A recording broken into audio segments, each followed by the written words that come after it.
Pemirsa, jumpa lagi bersama saya Forestia Sartika, dan pada hari ini saya berkesempatan secara langsung untuk berdiskusi bersama Ketua Umum Partai Gerindra dan juga Menteri Pertahanan Republik Indonesia, Bapak Haji Prabowo Subianto. Apa kabar Bapak? Alhamdulillah, sehat. Alhamdulillah. Kegiatannya apa aja di tengah COVID saat ini, Pak? Ya, tetap kita kerja terus, tentu dalam keadaan waspada dengan protokol kesehatan. Betul. Ya, tapi kita harus kerja terus karena negara tidak berhenti. Ya. Kehidupan kenegaraan harus jalan, pemerintahan harus jalan. Jadi ya, dengan segala risiko, dengan kewaspadaan yang tinggi, tapi kita harus tetap bekerja. Gitu. Betul. Kegiatan apa saja sih Pak sehari-hari yang biasanya dilakukan pada saat pandemi saat ini, Pak? Ya, tetap. Kita harus ke kantor, harus memimpin rapat, merumuskan kebijakan, mengadakan perencanaan ke depan, merumuskan strategi. Jadi ya banyaklah pekerjaan yang harus kita laksanakan. Dan kan sekaligus saya juga ketua umum partai, jadi harus mengendalikan partai, memimpin partai, dan merumuskan strategi politik partai dan sebagainya. Nah, sebelumnya saya mengucapkan selamat kepada Bapak Prabowo Subianto yang terpilih kembali menjadi Ketua Umum Partai Gerindra. Saya lihat susunan kepengurusan dari Partai Gerindra itu, saya lihat banyak yang muda-muda. Alasannya apa nih, Pak? Saya kira alamiah, ya. Kita memang harus siapkan kader-kader muda, mereka yang harus ambil alih pada satu saat tidak terlalu lama. Jadi memang saya dari dulu selalu berkeyakinan bahwa orang-orang muda dengan kapasitas yang tinggi, dengan kemampuan yang tinggi harus diberi kesempatan. Kalau diberi kesempatan, mereka cepat matang dan akan menjadi pemimpin-pemimpin yang baik. Jadi memang sengaja saya ingin semacam, ya boleh dikatakan peremajaan atau ya lebih mempercepat anak-anak muda untuk tampil. Baik, saya lihat di beberapa publik selama 1 tahun Bapak Prabowo Subianto menjabat menjadi Menteri Pertahanan. Kenapa tidak banyak statement yang keluar di media, Pak? Apa ada strategi komunikasi khusus? Ya, begini, saya kebetulan ya diberi kepercayaan untuk menjabat sebagai Menteri Pertahanan Republik Indonesia. Jadi pertahanan itu adalah suatu bidang, suatu sektor yang sangat penting dalam bernegara. Ya. Bahkan menurut saya dan menurut Undang-Undang Dasar, ya dalam tujuan nasional kita pertama, ya dalam pembukaan Undang-Undang Dasar kita, tujuan nasional yang pertama disebut adalah melindungi segenap tumpah darah, ya kan? Jadi melindungi ya itu fungsi pertahanan. Jadi yang pertama disebut loh, sebelum tujuan nasional kedua, ketiga dan keempat, ya. Betul. Jadi ini artinya apa? Memang negara didirikan pertama untuk melindungi rakyatnya. Betul. Ya, rakyatnya dilindungi berarti wilayahnya harus dilindungi. Tidak mungkin rakyat hidup tanpa wilayah, tanpa bumi, kan begitu. Jadi dengan begitu pentingnya sektor pertahanan itu juga kan hakikatnya adalah menjaga kemerdekaan kita, kedaulatan kita dari ancaman dari luar, dari negara asing. Negara asing tapi sering memakai orang dalam. Ya, jadi kita juga nggak bisa bilang, oh kita jaga perbatasan saja. Nah, dalam hal ini masalah security, keamanan, masalah katakanlah kerahasiaan itu sangat penting. Jadi salah kalau Menteri Pertahanan banyak bicara, kan begitu, ya kan? Yeah. Saya nggak boleh cerita, oh kekuatan kita segini, kita akan begini, kita akan beli alat ini, itu nggak benar. Nanti orang-orang yang tidak suka sama Indonesia, yang punya niat tidak baik, akan tahu. Jadi ini memang demikian, tapi ya pada saatnya saya akan bicara, ya. Tapi intinya itu. Jadi tidak boleh terlalu banyak bicara, tapi memang rakyat sendiri saya kira menyadari bahwa fungsi pertahanan sangat penting, ya. Dan selalu ini debat, dilema, yang mana duluan, ya, keamanan atau kesejahteraan, ya kan, mau aman atau mau kaya, ya kita mau dua-duanya, tapi yang mana dulu? Coba pikirkan. Kalau kita mau kaya, tapi nggak aman, ya kekayaan kita diambil. Betul. Kan begitu? Betul. Untuk apa kita bangun, tapi tidak aman negara? Ya, ini kunci. Banyak negara sekarang sedang debat tentang ini. Yang mana duluan? Menurut saya, justru kita harus seimbang. Tapi yang pertama, ya ini banyak negara loh di seluruh dunia, bahwa masalah keamanan syarat untuk kesejahteraan. Kalau tidak aman nggak mungkin sejahtera. Sampai kita lihat negara Amerika Serikat, negara yang katakanlah saat ini dianggap terkuat, dan memang terkuat, anggaran pertahanannya itu adalah untuk banyak waktu 60% dari seluruh APBN mereka untuk pertahanan. Ya, sekarang turun 50%, sekitar 50% dari seluruh APBN Amerika untuk pertahanan. Bayangkan, ya, kalau Singapura, kalau tidak salah sepertiga.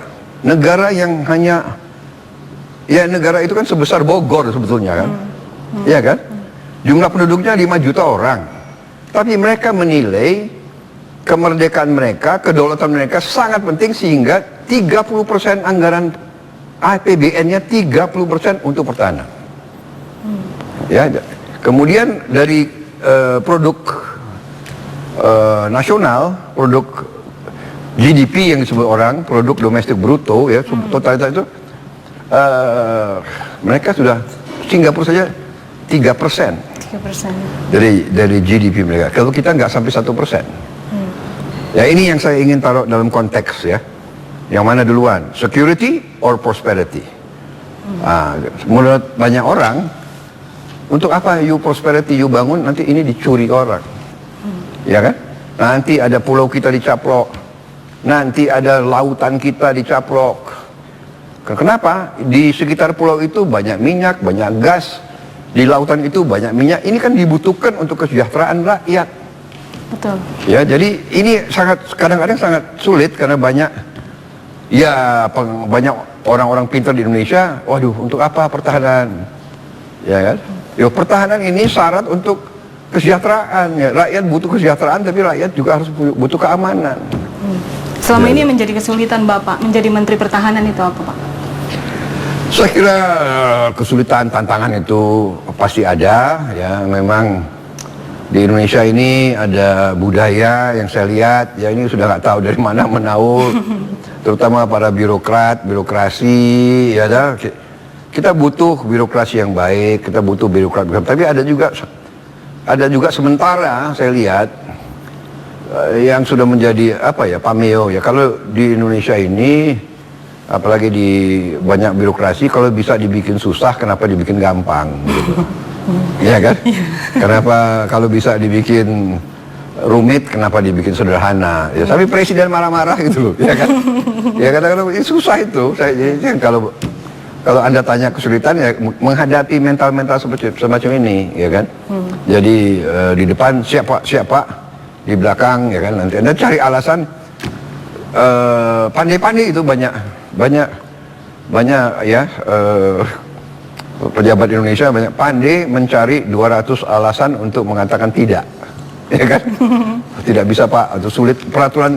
Menurut peraturan yang bikin peraturan kan manusia gitu loh, ya kan? Iya. Tapi ya itu, kita selalu mencari regulasi untuk membelenggu diri kita sendiri. Jadi ini kalau ditanya kesulitan, tapi ya kita sabar, kita atasi, kita lobby, kita kasih penjelasan, kan gitu ya. Setiap tantangan harus dihadapi ya Pak. Iya. Lalu ke depannya. Tapi ya kadang-kadang ya benar-benar ya kita juga mengecewakan lah gitu ya.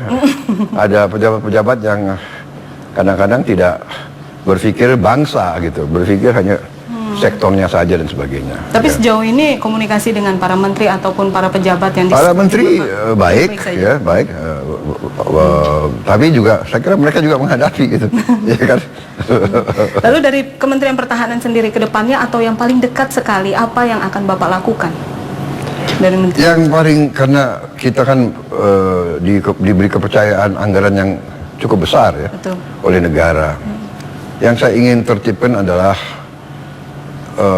untuk mitigasi kebocoran.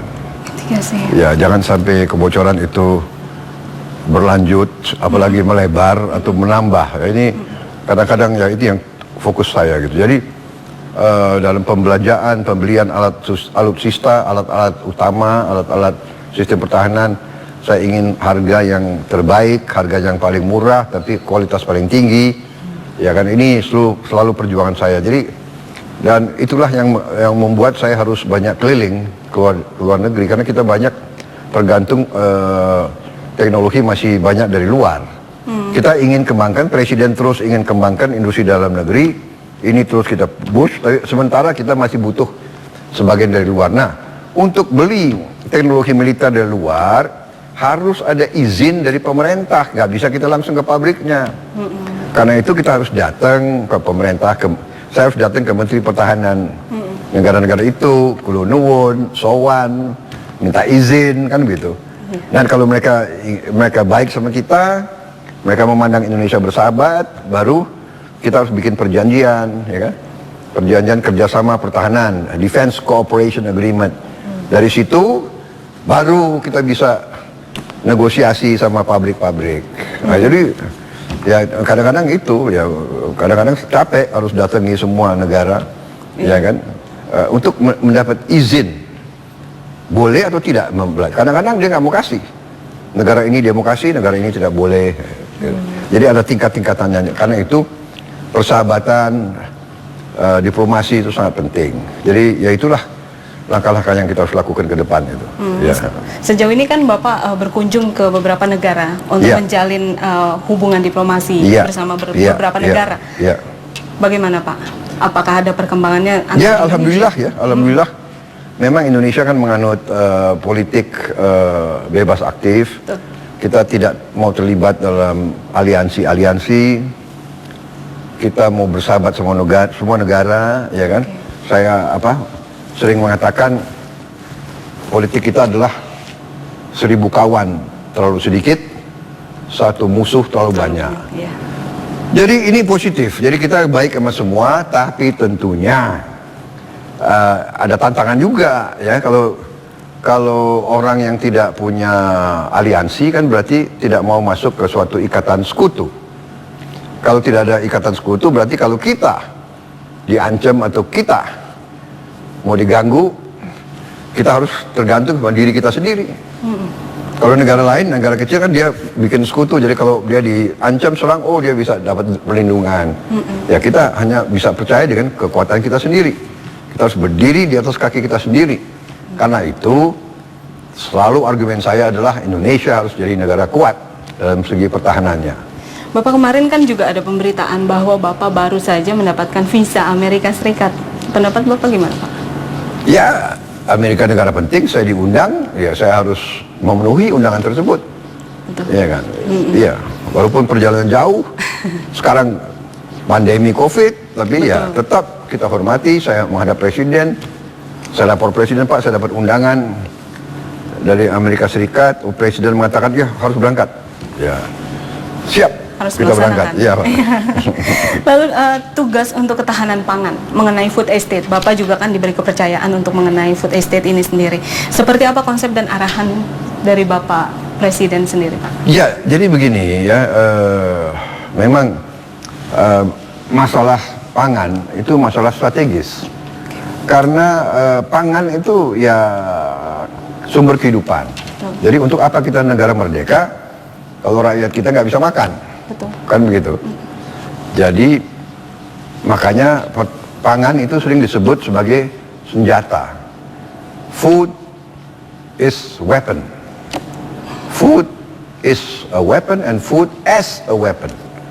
Jadi sering kalau kita mau dalam perang, sering dalam sejarah perang, kenapa ada pihak yang menang dan pihak yang kalah? Sering, selain kalah senjata, kalah taktik, kalah kepanglimaan, juga kalah makan, makanan habis. Yang ini banyak makanan, yang ini nggak punya makanan, yang nggak punya makanan kalah. Iya kan? Bener nggak ya? Tentara mau beraninya bukan main kalau nggak makan, bagaimana? Kalah. Ya, jadi makanya tidak aneh kalau presiden memandang pangan itu juga bagian dari pertahanan dalam keadaan darurat. Ya, jadi beliau menunjuk saya untuk ikut membantu mengurusi, membina pembentukan cadangan pangan strategis. Cadangan. Jadi bukan, ya jadi salah kalau ada pandangan, oh Menteri Pertahanan mau mencampuri urusan pertanian. Tidak. Kita dukung. Jadi Menteri Pertanian, monggo silakan. Bulog silakan, kita cadangan. Jadi kalau main bola itu kan ada pemain yang main, ada pemain cadangan. Benar nggak? Jadi kalau ini repot, kita bisa backup, ya kan. Dan TNI kan selalu loyal sebagai alat negara. Jadi ya sering TNI akan turun untuk membantu, bukan untuk menggantikan. Ya. Lalu apa sih perbedaan untuk food estate di era sebelumnya dengan yang di era saat ini, Pak? Ya, saya kira sekarang ya Presiden kita sudah melihat secara keseluruhan.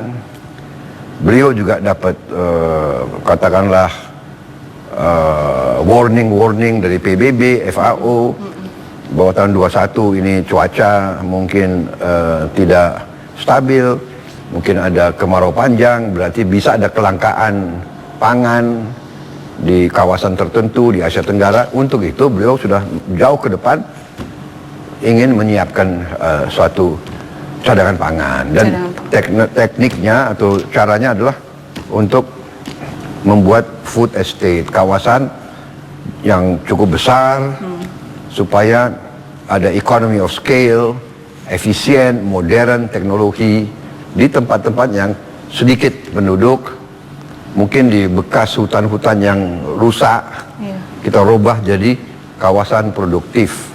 Jadi ini saya kira arahnya itu. Sinergitas bersama para menteri yang lainnya juga. Oh iya, Menteri Pertanian, PUPR, semua ini yang di depan itu kan, PUPR, PSO dan sebagainya. Menteri LKH, ya Lingkungan Hidup dan Kehutanan. Habis itu Menteri KKP, Kelautan, ini semua kita berpikir ke arah situ. Ya. Baik. Bapak, nanti kita akan lanjutkan kembali usai jeda berikut ini.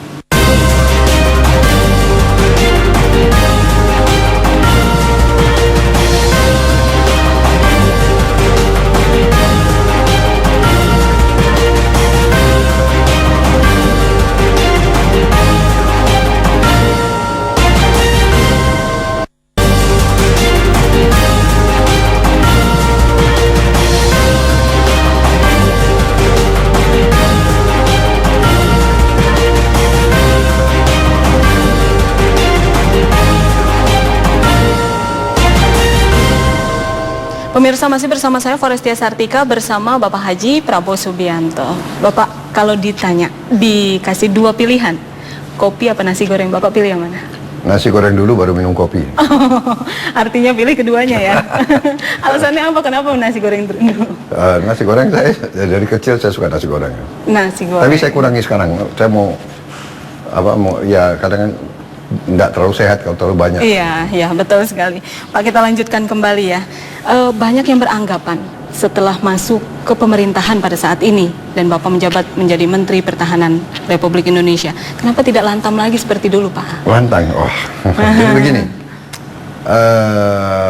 kita sebagai pemimpin, kita harus mengerti dan kita harus tahu, ya kan, peran apa di saat apa dengan cara apa, ya. Jadi itu kita harus pandai untuk memilih Tetapi nilai-nilai tidak berubah, cita-cita tidak berubah. Ibarat, ya kan, tujuan kita mau dari Jakarta ke Surabaya. Kadang-kadang kita harus tentukan apakah saya lewat jalur utara atau lewat jalur selatan. Tapi ujungnya saya masih tetap mau ke Surabaya. Jadi nilai dan cita-cita tidak berubah. Ingin menegakkan suatu negara yang berdaulat, negara yang aman, negara yang adil, negara yang makmur. Itu tidak berubah. Ya. Tapi kita harus sekarang mengerti peran kita sebagai apa. Jadi, waktu saya di luar pemerintah, saya calon presiden, ya saya menyampaikan cita-cita saya, nilai-nilai saya, melalui program, melalui manifesto perjuangan, melalui macam-macam, ya. Dan kalau kita bicara di forum, kan kita bicara di depan ribuan orang. Kalau kita bicara di depan 100 orang aja, kalau kita tidak lantang, ngantuk, ya kan? Jadi itu saya kan bekas komandan pasukan, bekas panglima, komandan itu ya guru, ya pelatih. Jadi saya mengerti. Makanya kalau pelatih yang baik itu suaranya ya lantang, ya kan? Supaya anak buahnya nggak ngantuk. Nah kalau rakyat ribuan, kalau saya bicara dia capek, dia akan kasihan mereka. Jadi saya harus bagi semangat. Betul. Tapi cita-cita yang saya perjuangkan tidak berubah. Nah begitu saya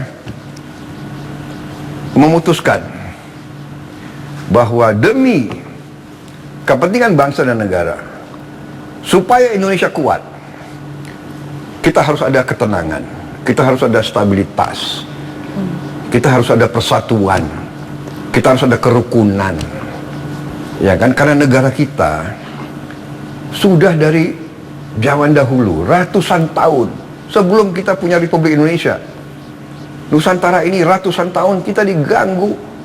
Karena apa? Karena kaya. Kita diganggu, kita dirampok, kita dijajah. Iya kan? Betul. Karena mereka anggap yang kuat saya boleh ambil miliknya yang lemah. Mereka kuat. Datanglah Spanyol, datanglah Portugis, datanglah Belanda, datanglah Perancis, datanglah Inggris, dan seterusnya, iya kan? Kemudian kita diadu domba, polanya sama. Selalu diadu domba.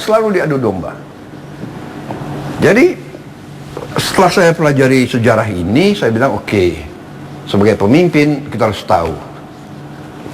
Dan kita punya sistem. Kita sudah milih sistem demokrasi. Kita harus melalui pemilihan.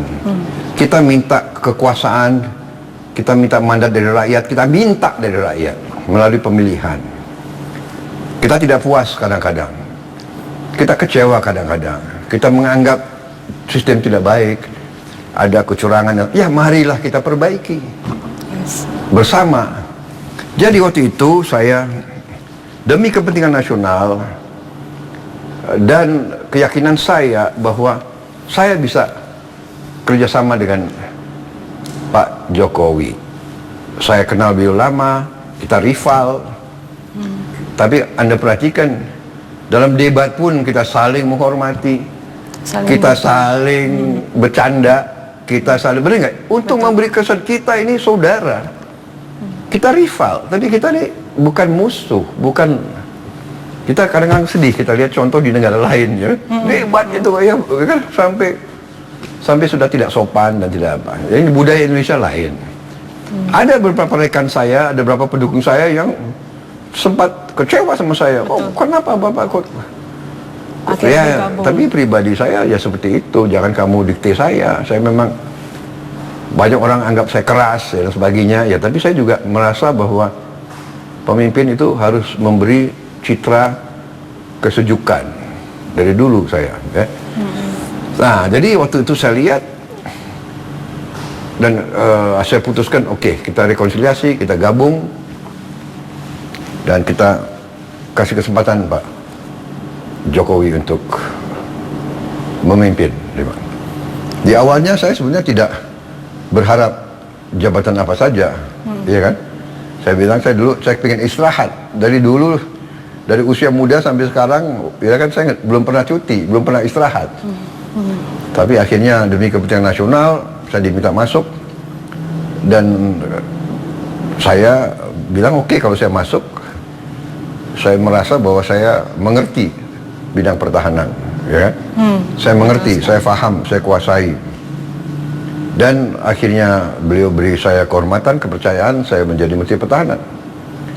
Dan setelah saya masuk kabinet, saya lebih lihat bagaimana beliau kerja, dan saya yakin bahwa niat beliau baik. Saya bukan sok ngolor di sini atau apa, saya yakin beliau nasionalis, beliau mikirin rakyat, ya kan? Bahwa setiap pemimpin kadang-kadang ada, kalau istilah orang barat, bubble, ya. Setiap pemimpin itu muncul pasti ada bubble, ada lingkaran yang maksudnya melindungi. Tapi kadang-kadang melindungi, kadang-kadang juga ya budaya orang Indonesia kan begitu kan, nggak takut memberi laporan yang sebenarnya, ya kan. Kedua juga ada juga kadang-kadang yang menurut saya sih suka menggiring pemimpin untuk mengambil suatu keputusan, etc. begitu loh. Saya juga merasakan di lingkungan saya kan begitu. Ada orang yang ngaku ini petunjuk Pak Prabowo Subianto, ya kan? Ini petunjuk Ketua Umum Gerindra, padahal tidak lewat saya. Kadang-kadang ngaku, ya, dan ada juga yang umpamanya dia sok menjadi filter gitu loh. Kadang-kadang ya kan surat-surat ke saya nggak disampaikan, undangan saya diundang kemana nggak disampaikan. Jadi pihak yang undang kan banyak kecewa. Bilang, oh Prabowo nggak menghormati saya, Prabowo nggak menghargai saya. Padahal surat undangan itu nggak sampai. Nah ini kejadian ya. Ini saya dulu Panglima, saya habis itu Ketua Umum HKTI, saya juga pemimpin perusahaan, saya juga pengusaha, saya mimpin organisasi, sering terjadi begitu. Ya nanti di perusahaan saya itu ada kubu-kubu, ini 2-3 orang jadi satu kubu, ini 2, ya ini manusia, benar nggak? Di partai ada juga, si ini, si itu, nah nanti yang ini mau masang orangnya, yang ini mau masang orangnya, kan begitu kan? Nanti ini wah itu jadi, nah, habis itu selalu enggak ini sudah dari Pak Prabowo, padahal enggak gitu loh, ya kan? Padahal nyata enggak, tidak sama sekali. dari zaman Pak Harto begitu kan begitu. Pemerintah juga gitu, zaman Bung Karno begitu, saya kira dari zaman Gajah Mada begitu, ya kan? Nah, jadi bagaimana kita sikapi ya itu. Tapi saya yakin niat Presiden baik, saya saksi, beliau selalu mikirin rakyat. Jadi ini kadang-kadang yang salah persepsi gitu loh. Bahwa tentunya banyak lobby, ya di Amerika Serikat juga banyak lobby, ya kan? Betul. Supaya dapat dukungan presiden untuk ini, untuk itu. Ya. Jadi inilah ya kita harus bekerja. Ya. Saya kadang-kadang ya itu. Tapi saya prinsip, kalau saya kepala pimpinan saya, dan sekarang beliau pemimpin saya di bidang pemerintahan, saya harus laporkan apa adanya. Apa adanya, benar nggak? Ya sudah. Tapi yang kita lihat sekarang antara Bapak Jokowi, Bapak Presiden dengan Bapak Prabowo Subianto itu hubungannya sudah sangat erat. Dan lembaga survei juga berbicara mengenai Bapak Prabowo. Tanggapan Bapak seperti apa? Banyak lembaga survei yang malah justru sangat-sangat menyukai Bapak Prabowo Subianto pada saat ini yang bergabung di pemerintahan. Ya begini ya, saya ini terus terang aja ya, saya ini selama ini saya fokusnya itu saya ingin bekerja dengan baik. Itu aja, saya ingin bekerja dengan baik. Jadi saya tuh kadang-kadang ya tidak terlalu pelajari ya survei itu. Karena survei ini juga kadang-kadang menakutkan, benar nggak? Kalau kita dikasih angka baik hari ini, besok bisa enggak, kan begitu kan? Benar nggak? Ya, benar nggak? Ya. Jadi itu juga menjadi beban, ya kan? Kemudian begini, kalau saya terus terang aja ya, saya bukan mau sok merendah, tapi kita ini satu tim, kabinet itu satu tim, nggak ada orang yang bisa bekerja sendiri, nggak ada. Jadi saya juga bukan, sekali lagi bukan cari muka, saya terus terang aja melihat banyak di kabinet ini yang hebat-hebat, Mereka profesional, mereka di bidangnya menguasai, dan ya sudah gitu. Ibarat suatu orkestra, ada yang pemain apa itu? Biola ya, ada yang trompet, ada yang ya, masa pemain viola dia juga mau main trompet, benar nggak? Kacau itu orkestra, benar nggak? Jadi this is a team. Jadi kadang-kadang siapa yang hari ini atau bulan ini prestasi terbaik, ini kan nggak benar. Sepak bola itu benar nggak? Sepak bola 11 orang harus kerjasama, benar nggak? Yang nge-kick gol apa dia sendiri? Kan bola dibawa dari belakang, kasih dia, ya kan? Digiring. Jadi saya agak was-was itu ya dengan lembaga survei. Malah justru was-was ya. Iya, jadi dan terus aja saya objektif, saya menilai rekan-rekan saya banyak juga yang terus aja ya, memang mereka yang terbaik di negara ini. Salah satu. Jadi seandainya pun umpamanya kemarin saya yang presiden, saya lihat kok ini juga saya akan milih juga gitu untuk kabinet saya, iya kan? Betul. Because when you're already there, kamu harus berbuat untuk negara. Kamu harus berhasil, benar nggak? Untuk berhasil, kamu harus cari orang yang terbaik. Umpamanya kita bikin, saya selalu pakai analogi sepak bola, ya kan? Memang saya suka sepak bola, ya benar. Jadi kalau Anda mau tim sepak bola menang, you harus cari pemain terbaik. Siapa kiper yang terbaik, cari. Siapa striker. Kan begitu, you cari. Nah begitu dapat, wah menang.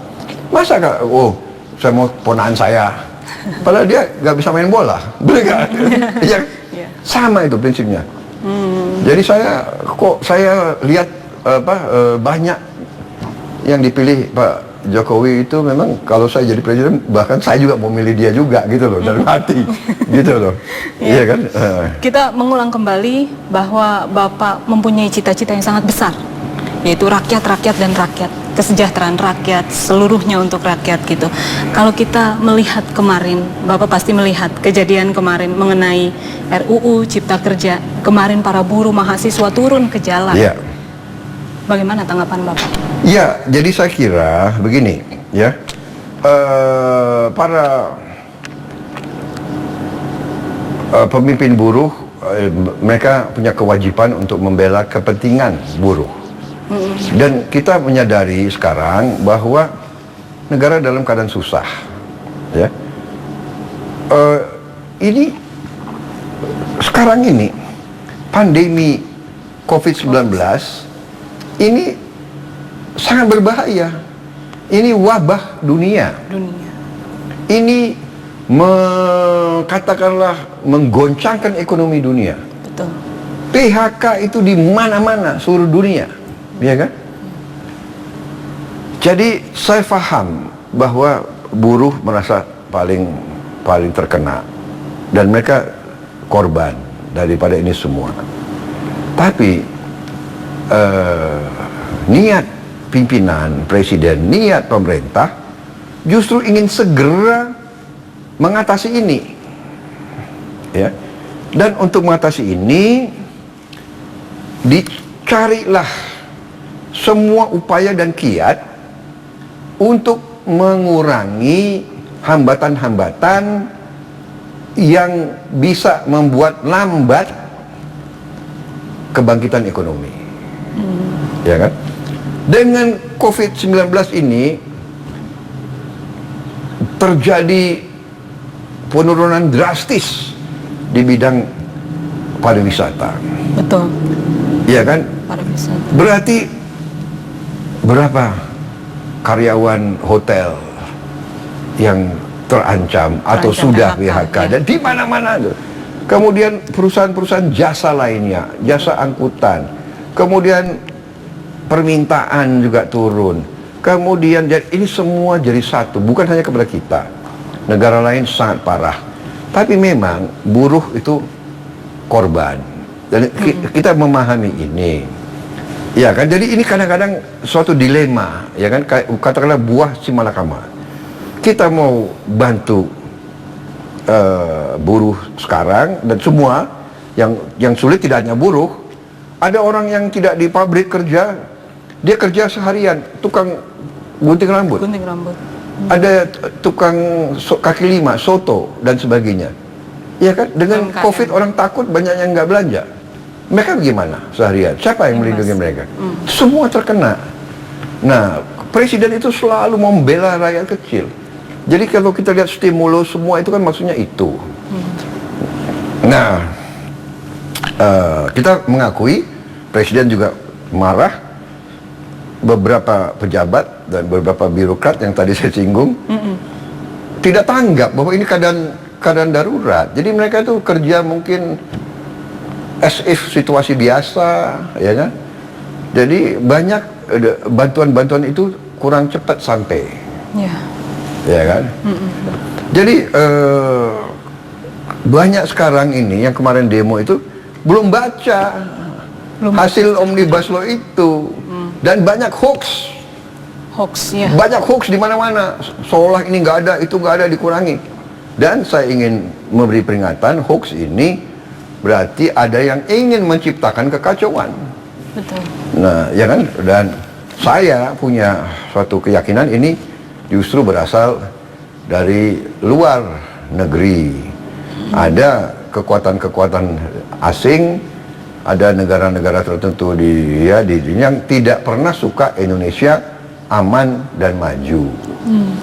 Itu. Jadi ya ini, jadi kadang-kadang tokoh-tokoh kita lihat benar, dia yakin dia benar, dan tapi dia lakukan sesuatu, dia tidak sadar sebetulnya ini permainan orang lain. Dan kita selalu, saya tadi katakan dari ratusan tahun yang lalu, selalu diadu domba, ya kan?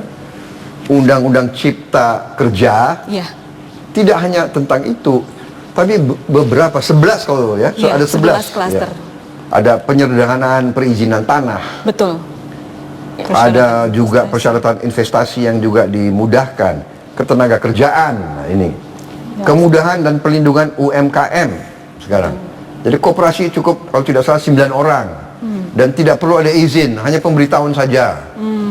Kemudian ada kemudahan berusaha, dukungan riset, inovasi, administrasi pemerintahan juga mau disederhanakan, pengenaan sanksi, pengendalian lahan, kemudahan proyek-proyek pemerintah, dibentuk kawasan-kawasan ekonomi khusus. Jadi banyak sekali yang mau dirapihkan, disederhanakan, birokrasi dipangkas supaya timbul pertumbuhan, ya. Betul. Tanpa pertumbuhan tidak mungkin ada perbaikan kehidupan ekonomi. Betul. Dan dengan demikian kehidupan buruh akan tambah parah. Jadi memang kita paham, saya paham kesulitan buruh. Saya dari dulu berjuang untuk buruh. Betul. Ya, Gerindra itu partai selalu membela buruh. Tanya ada semua pemimpinnya di pihak siapa kita. Dan waktu Omnibus Law ini dibahas di pemerintah, di DPR, Partai Gerindra juga yang paling keras membela kepentingan semua, buruh, tani, nelayan dan sebagainya. Dan dengan sungguh-sungguh ada buktinya, ada rekamannya semua. Mungkin fraksi Gerindra yang paling banyak ketemu dengan tokoh-tokoh buruh dan sebagainya. Betul. Dan bisa dikatakan dari permintaan tuntutan buruh 80% sudah diakomodasi di dalam Omnibus Law ini, Undang-Undang Cipta Kerja ini. 80%. 80%. Ya, kita tidak bisa 100%. Ya, namanya politik negara, kadang-kadang kita harus mengerti, kita ada kebutuhan ini, kebutuhan itu, ada keperluan, ya kan? Kita butuh investasi dari mana-mana, dan kita harus tahu di zaman sekarang, di era global ini, perusahaan itu gampang dia pindah. Pabrik-pabrik sudah diasuransi. Jadi kalau mau mogok, mau dibakar, mau diduduki, si pengusaha tinggalkan aja. Pabriknya sudah diasuransi kok. Malah dia mungkin untung. Pabriknya aja disuruh bakar atau suruh apa, dia pindah. Modalnya pindah, transfer pakai digital, modalnya sudah pindah ke Vietnam, pindah ke Kamboja, pindah ke Thailand, pindah ke India, pindah ke Bangladesh. Jadi sekarang ini saya tahu ini buah si mereka dilema. Jadi pemimpin buruh ini dilema. Dia mau bela buruhnya, tapi kalau dia terlalu kencang, si pengusaha pindah. Jangan, tidak hanya pengusaha asing, pengusaha Indonesia pun pindah. Betul. Sekarang sudah ada pengusaha-pengusaha Indonesia yang ada di India, yang buka pabrik di Nigeria, yang ada di Mesir. Jadi ini dunia ini sudah semakin kecil. Modal itu cepat pindah. Nah, ini yang harus disadari oleh teman-teman, kawan-kawan buruh. Jangan emosional, jangan cepat marah, jangan ya kan? Anarkis. Jangan mudah untuk mau bikin aksi massa sehingga munculnya adalah vandalisme. Vandalisme, betul. Ya kan? Nah, kalau nanti yang dibakar sarana umum, Ya. itu kan dibangun dengan uang rakyat. Betul, betul. Untuk kepentingan rakyat dibakar. Jadi coba itu anak-anak itu pikirkan. Saya nggak yakin ya itu dari para mahasiswa atau para pemuda. Ini pasti ada Yang mengakomodir. ada dalangnya. Ini pasti anasir-anasir ini. Ya kan? Ini pasti anasir juga yang dibiayai oleh asing. Nggak mungkin seorang patriot mau bakar milik rakyat. Betul. Kalau mau demo silakan. Demokrasi itu boleh demo, bawa ini jalan, bawa demo. Dibuka. Masa bakar milik rakyat, ya kan? Benar nggak? Jadi kalau sudah begitu kita sangat-sangat waspada. Ya, jadi ini sikap saya. Jadi dan 80% sudah tercapai. Ya kan 10% lagi, 20% lagi kan masih bisa diperjuangkan. Masih banyak cara, ya kan? Betul. Ada judicial review ke MK, ada lagi negosiasi sama pengusaha-pengusaha. Ya. Kalau mau 100%, kalau tidak, ya kan ini kan tidak bijak. Betul Ya, sekali. jadi itu himbauan saya kepada teman-teman. Kita mengerti ini kesulitan kita bersama. Ya kan, kita harus atasi COVID-19 dulu. Masa menganjurkan anak-anak muda itu untuk demo, berjalan, ya. saya lihat banyak nggak pakai masker, Ya, dan betul. kalau pakai masker pun kalau nanti bersentuhan dan kawannya terlalu dekat, ini kan sebetulnya ya Anda mencelakakan Diri sendiri. anak-anak kita, benar nggak? Betul sekali. Ini yang dalang ini tidak bertanggung jawab sama sekali. Saya sangat prihatin, ya kan? Ini kan lagi COVID. Cobalah kita sabar, kita atasi dulu, kita perbaiki, ya kan? Kita coba kalau nanti undang-undang ini tidak bagus, kalau pelaksanaan tidak baik, ya bawalah ke judicial review, bawa ke Mahkamah Konstitusi. Betul. Sudah berkali-kali kok dalam sejarah terjadi, ya kan? Betul sekali. Jadi marilah kita berpikir dengan tenang, ya, dengan sehat, dengan kekeluargaan. Tapi saya lihat sebetulnya sebagian besar pendemo itu juga masih baik gitu.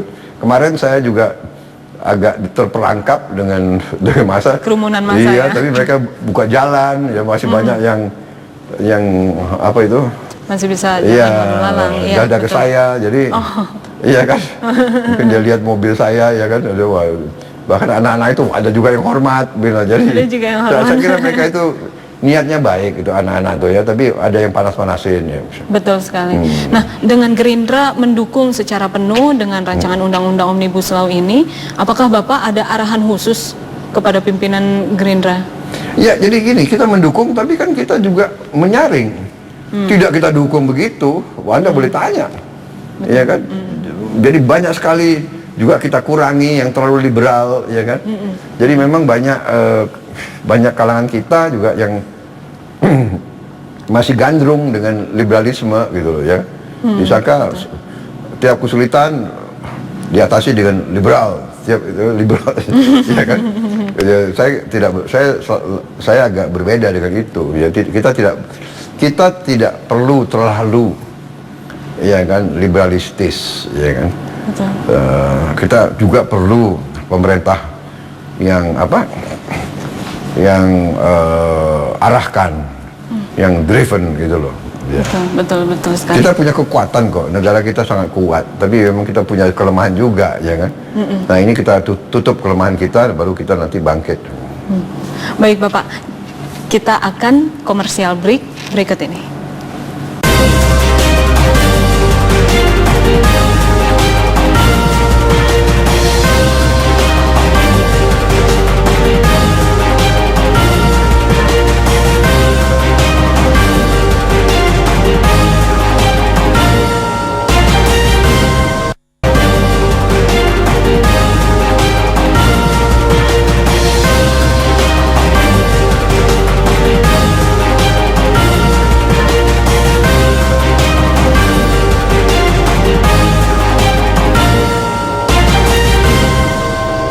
Ya pemirsa, kita masih bersama Bapak Haji Prabowo Subianto. Bapak, kita kan tadi sudah membahas mengenai rancangan undang-undang Omnibus Law Cipta Kerja yang 11 klaster tadi. Sudah jadi undang-undang sebetulnya. Sudah jadi undang-undang, iya. iya, betul sekali.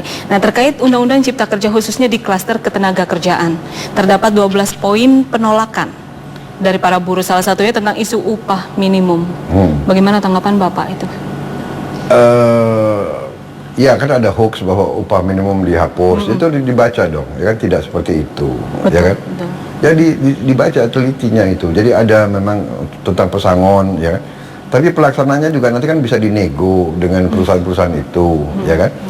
Jadi itu semua bisa diatasi, jadi tidak apa ya mutlak harus ditolak atau harus diterima, kan itu bisa di pelaksanaannya juga sering dinego sama pengusaha-pengusaha itu. Jadi kalau perusahaan itu tidak sanggup, dia mintanya umpamanya 32 kali atau 35 kali mintanya di situ. Nanti pengusaha bilang enggak bisa. Ya ambil aja perusahaan saya. Yang saya sebutkan, ya ambil aja perusahaan saya. Saya udah diasuransi kok. Ambil aja alat-alat itu. Saya pindah aja. Kan saya nggak mampu. Kondisi ekonomi ini kayak begini. Akhirnya kan banyak juga ya. Oke lah, nggak sampai 32, nggak menerima berapa saja pesangon yang bisa dikasih. Nah ini yang kita maksud. Pemerintah itu sudah mau lindungi buruh, ya kan? Kita butuh dulu suatu iklim, ya. Memang kita mengerti, tapi saya yakin pemerintah dan apalagi presiden yakin sedang mencari bentuk bagaimana kita beri bantuan langsung. Sudah ada banyak upaya kita, ya. Sudah banyak sekali. Ada hal menarik di tengah pengesahan RUU Omnibus Law ini, Pak, yang tadinya dijadwalkan 678, tapi tiba-tiba di tanggal 5 itu langsung disahkan. Tanggapan Bapak itu seperti apa, Pak? Ya kan kita lihat, ini kan kondisinya COVID ini tidak menguntungkan. DPR ini termasuk klaster COVID yang sangat rawan loh. Banyak sekali sekarang anggota DPR, tenaga ahli dan sebagainya yang kena. Ya, saya baru kehilangan salah satu anggota terbaik Gerindra baru hari ini ya. Iya, Pak Supriyatno. Jadi saya katakan ini kan juga ada pertimbangan supaya cepat reses, supaya bisa cepat tidak kumpul-kumpul terlalu banyak. Undang-undang harus dijalankan, proses konstitusi harus dijalankan. Tapi kalau semakin lama terus kegiatan yang menyangkut banyak orang berkerumun itu juga menimbulkan suatu kerawanan. Ya, jadi saya bisa pahami kalau ada pihak yang ingin mempercepat itu. Tapi kan proses dijalankan, semua pembahasan dijalankan dan sebagainya. So saya kira itu kenapa dimasalahkan ya, nggak ada masalah itu. Ya, tidak ada masalah ya artinya ya.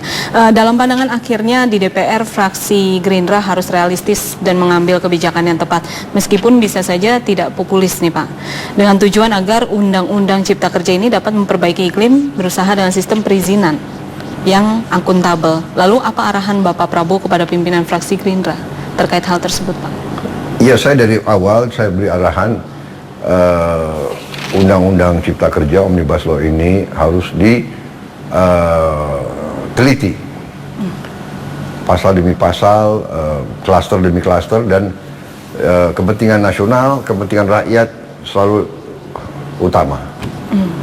Ya, jadi kita termasuk ya yang paling keras untuk menyaring ya, dan apa ya istilahnya ya menelusuri dan mengurangi pasal-pasal yang terlalu liberal terlalu. Dan ini kan namanya proses demokrasi ya.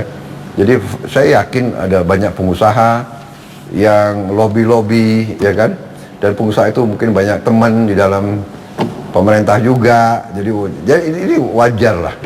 Tapi kita ini kan ya selalu memihak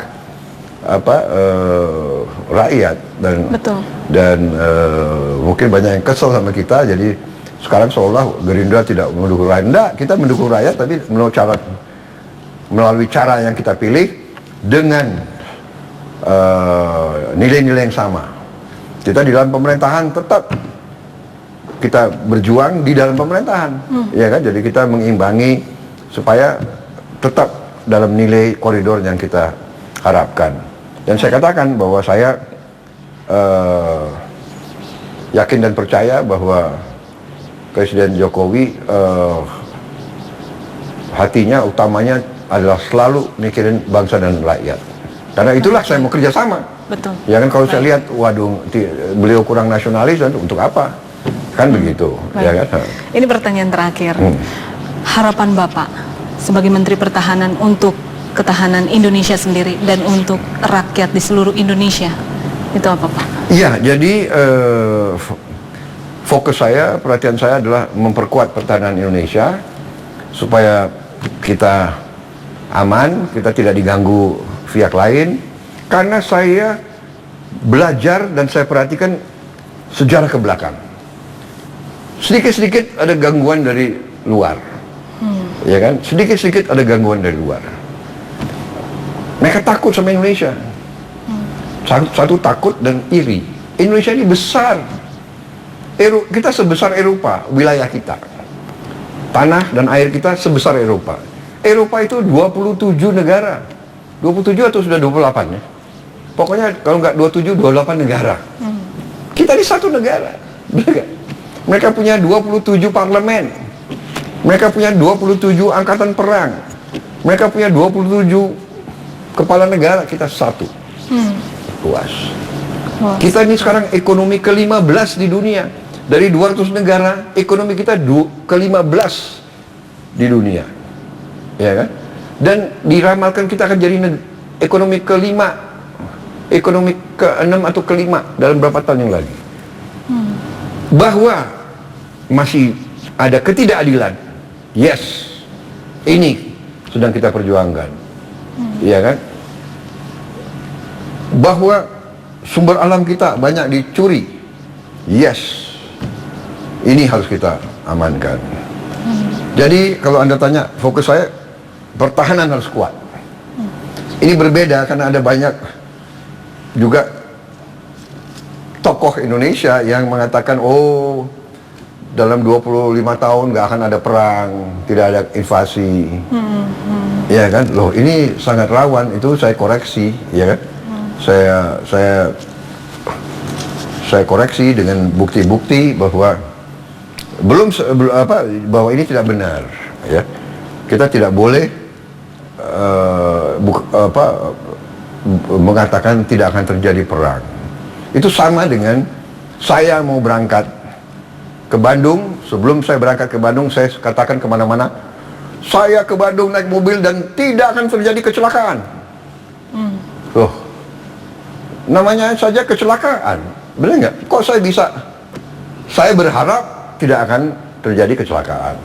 Saya berdoa tidak akan terjadi kecelakaan, ya kan? Tapi saya tidak bisa pastikan saya ke Bandung malam ini, walaupun hujan, saya jamin tidak akan terjadi kecelakaan. Ya, itu satu. Itu adalah orang yang mungkin menurut saya tidak bijaksana dan sombong, ya kan? Kok tahu kamu nggak akan kecelakaan, benar kan? Itu sama. Kita tidak boleh sebagai unsur pimpinan di mana-mana, oh, dalam 25 tahun tidak akan terjadi perang. Apalagi 25 tahun. Dalam 1 tahun aja kita nggak tahu terjadi kok. Niatnya negara dan kekuatan lain kepada kita tidak tahu. Benar nggak? Kalau ada negara yang mau, kalau ada perampok mau ke rumah kita, apa dia datang? Hei, aku mau merampok rumahmu, ya kan? Saya lusa akan datang merampok lo, kan nggak mungkin. Dia kan orang yang niat tidak baik tidak mungkin menyatakan bahwa dia akan berbuat tidak baik. Malah terbalik mula. Kalau dia, dia baik-baikin kita kan, tahu-tahu, itu namanya apa, istilah kita kan banyak itu apa? Tusuk dari belakang. Menusuk dari belakang, ya kan? Menohok kawan seiring, ya, apalagi ya. Betul. Menggunting dalam lipatan, kan begitu kan? Jadi banyak kasus. Jadi itu ya, pertahanan harus kuat, harus ada kerukunan, harus ada sinkronisasi para pemimpin yang niat baik, itu harus bisa mengedukasi rakyat. Anak muda harus ditenangkan, diajar, dan sambil kita kerja keras untuk menciptakan lapangan kerja. Antara lain ini food estate juga begitu, ini akan menciptakan lapangan kerja. Kita buka lahan-lahan yang banyak, 1 juta hektar, 2 juta hektar, 3 juta hektar, 10 juta hektar, ini menyerap lapangan kerja. Iya kan? Ekonomi berjalan. Kawasan 30.000 hektar perlu 1 pabrik. Habis itu hasil pabrik perlu diangkut dengan kapal, dengan kereta api. Ini semua lapangan kerja semua. Harus ada pertumbuhan yang drastis, ya kan? Maksudnya presiden sangat strategik. Daripada kita uang yang susah kita import makanan dari luar. Ya kan? Kita ciptakan uang itu beredar di Indonesia. Jadi rakyat itu punya pekerjaan. Ya, saya berharap untuk rakyat bahwa rakyat itu percaya sama pimpinan bermaksud baik. Percaya sama sistem kita berusaha dengan segala kekurangannya kita berusaha perbaiki sistem itu. Saya optimis dan saya berharap kita waspada, jangan mau diadu domba, dan percayalah ujungnya ini tangan-tangan dari luar kita. Jadi kita harus waspada, kita perbaikilah kekurangan-kekurangannya bersama. Baik. Terima kasih. Baik, terima kasih Bapak Haji Prabowo Subianto atas waktunya pada hari ini untuk kita berdiskusi mengenai permasalahan dan juga isu-isu politik yang ada di Indonesia khususnya. Ya, pemirsa, itu dia tadi diskusi saya bersama Bapak Haji Prabowo Subianto, Ketua Umum Partai Gerindra dan juga Menteri Pertahanan Republik Indonesia.